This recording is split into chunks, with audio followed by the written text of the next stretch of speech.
என் அருமை உலகத்தமிழ் மக்களே, தாய்மார்களே, பெரியோர்களே, சிறார்களே, என் அருமை சீடர்களே, யோக நண்பர்களே, யோக விரும்பிகளே, உங்கள் அனைவருக்கும் என் இனிய காலை வணக்கம்.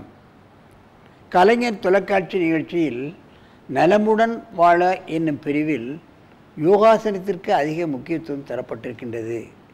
அதிகால வேளையில் முதல் நிகழ்ச்சியாக தரப்பட்டிருக்கின்றது. காலங்காலமாக நடைபெற்று கொண்டிருக்கின்றது. ஏன் உலக மக்கள் எல்லோரும் இந்த நிகழ்ச்சியை பார்த்து பழகி தங்களுக்கு ஏற்பட்டிருக்கின்ற சிரமங்களை நீக்கிக் கொள்கிறார்கள் என்பதுதான் உண்மை. அந்த நிலையில் இன்றைக்கு நமது அரங்கிற்கு சுமதி இங்கே அமர்ந்திருக்கிறார்கள். அவர்களுக்கு வயது 40. ஒரு குழந்தை இருக்கின்றது, ஹவுஸ் ஒய்ஃப். 2 ஆண்டுகளாக தொடர்ச்சியாக எனது பயிற்சிசாலைக்கு பல்வேறு பிரச்சனைகளை நீக்கி கொண்டிருக்கிறார்கள் என்பதை இந்த நேரத்தில் நான் தெரிவித்துக் கொள்கிறேன். ஆகவே ஆசனம் செய்வதற்கு வயது ஒரு தடையாக கிடையாது. எல்லோருக்கும் ஆரோக்கியம் முக்கியம்தானே.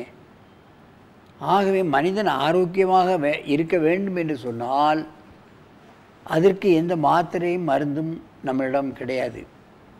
நோய் வந்த பின்புதான் மருந்து கொடுப்பார்கள். நோயே வராவிட்டால் எதுக்கு மருந்தை நாடப் போகிறோம், நாம் செலவு செய்ய போகிறோம்.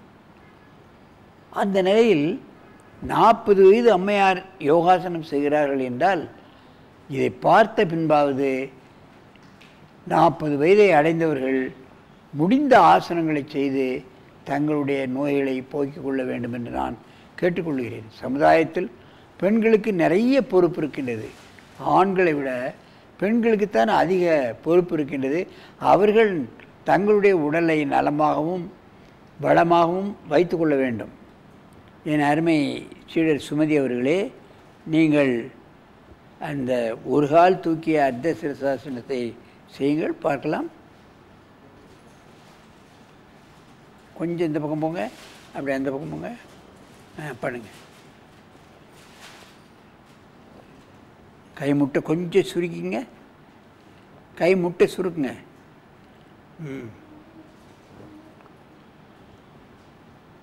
இந்த ஆசனத்தை யாருமே செய்யலாம், பெண்கள் செய்யலாம். இது சிரசாசனம், கிங் ஆஃப் ஆசனாஸ் என்று சொல்வார்கள். ஒரு காலை வலது காலை மேலே தூங்குங்கள். ஆரம்ப கட்டத்தில் இப்படி செய்தாலே போதுமானது. நீங்கள் தலையில் நிற்கணும் தனியாக, அல்லது சோர்வரமாக நிற்கணும் கூட அவசியம் இல்லை. பெண்கள் இது போன்ற ஆசனங்களை காலையிலும் மாலையிலும் ஒரு 10 நிமிடம் செய்தால் நோய் என்பதே பக்கத்தில் வராது. அதைத்தான் நீங்கள் கவனத்தில் கொள்ள வேண்டும். மெதுவாக இறக்குங்கள். இப்பொழுது அடுத்த காலை தூக்குங்கள். ஒரு 20 நிமிடம் 20 செகண்ட் அப்படியே நின்னால் போதும். அந்த பிளட்டானது அப்படியே இறங்கி டைஜஸ்ட் சிஸ்டத்துக்கு வரும், ஹார்ட் அண்ட் வரும், கண் மூக்கு தலைக்கு வந்துடும் பிளட்டு. நல்ல நினைவாற்றல் இருக்கும்.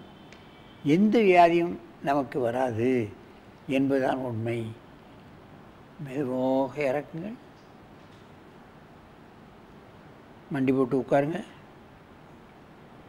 மெதுவாக எந்திரிச்சு 2 மூச்சு வாங்க. நல்ல மூச்சு விடுங்க.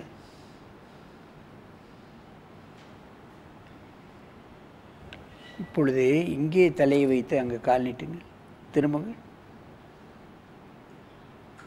பல கோணங்களில் செய்கிறார்கள், நீங்கள் பார்க்க வேண்டும். இன்னும் கொஞ்சம் தள்ளி கால் மண் வரட்டும். சரி, இப்போ வலது கால் மேலே தூங்க.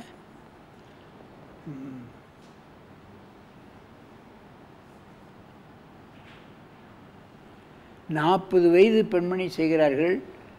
பார்ப்பவர்கள் ஏன் 50 வயது 60 வயது கூட இந்த ஆசனத்தை செய்யலாம். என்னுடைய பலன்கள் அதிகம். ஏனென்றால் வயது ஆக ஆக இந்த ஹார்ட் பம்ப் பண்ண வேண்டிய, மேலே பம்ப் பண்ண வேண்டிய பவர் கம்மியாகிடுது. இப்போ மேலே போக மாட்டேங்குது. அதனால தான் கண்ணுக்கு கண்ணாடி போடுறோம். மறதி ஏற்படுகிறது, தலைமுடி நரைக்கிறது, தலைமுடி உதிர்கிறது, பல் போய் விடுகிறது, சொல் போய் விடுகிறது. அதெல்லாம் இது நடக்காது. இவையெல்லாம் வயதானாலும் நாம் அந்த கிழட்டுத்தன்மையை அடைய மாட்டோம். மெதுவாக இறக்குங்கள், அடுத்த காலை தூக்குங்கள்.